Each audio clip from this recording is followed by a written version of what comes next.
Hi friends, ఈరోజు నా లంచ్లోకి వచ్చేసి బీరకాయ కర్రీ చేశాను. పుట్నాల పొడి, కారం పొడి చేశాను పుట్నాల పప్పులతోటి. వేడి వేడి అన్నంలో ఫస్ట్ ముద్ద నేను కారం పొడి కానీ పచ్చడి కానీ తింటూ ఉంటాను. నెయ్యి వేసుకొని తింటే అసలు చాలా బాగుంటుంది.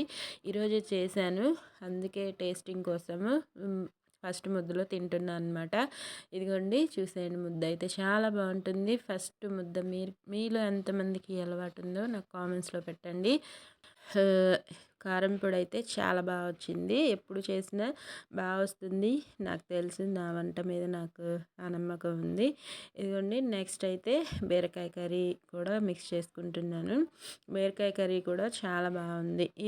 ఈ మధ్య నేను మసాలాస్ ఏం వేయకుండా వంటలు చేస్తున్నాను, అయినా కూడా కర్రీస్ చాలా బాగుంటున్నాయి. మీలో ఎంతమంది ఇలా చేస్తున్నారో కామెంట్స్లో పెట్టండి. నా వీడియో నచ్చితే లైక్ చేయండి, షేర్ చేయండి, సబ్స్క్రైబ్ చేసుకోండి.